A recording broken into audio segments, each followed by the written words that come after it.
ದೇಶದ ದೀರ್ಘಾವಧಿಯ ಪ್ರಧಾನಿಯಾಗಿ 12 ವರ್ಷ ಪೂರೈಸಿರುವ ಪ್ರಧಾನಿ ನರೇಂದ್ರ ಮೋದಿ ಅವರಿಗೆ ಜೆಡಿಎಸ್ನ ಯುವ ರಾಜ್ಯಾಧ್ಯಕ್ಷ ನಿಖಿಲ್ ಕುಮಾರಸ್ವಾಮಿಯವರು ತಮ್ಮ ಎಕ್ಸ್ ಖಾತೆಯಲ್ಲಿ ಅಭಿನಂದನೆಯನ್ನ ತಿಳಿಸಿದ್ದಾರೆ.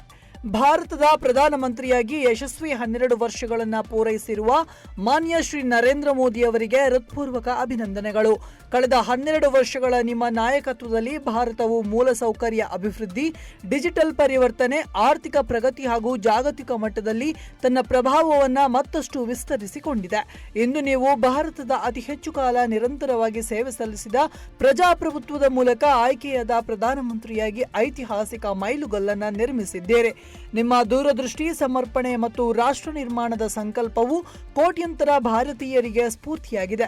ನಿಮ್ಮ ನಾಯಕತ್ವದಲ್ಲಿ ಭಾರತವು ಇನ್ನಷ್ಟು ಶಕ್ತಿಶಾಲಿ, ಸಮೃದ್ಧ ಹಾಗೂ ಅಭಿವೃದ್ಧಿ ಹೊಂದಿದ ರಾಷ್ಟ್ರವಾಗಿ ಮುನ್ನಡೆಯಲಿ ಎಂದು ಹಾರೈಸುತ್ತೇನೆ. ಮುಂದಿನ ಪಯಣಕ್ಕೂ ಹೃತ್ಪೂರ್ವಕ ಶುಭಾಶಯಗಳು ಎಂದು ಬರೆದುಕೊಂಡಿದ್ದಾರೆ.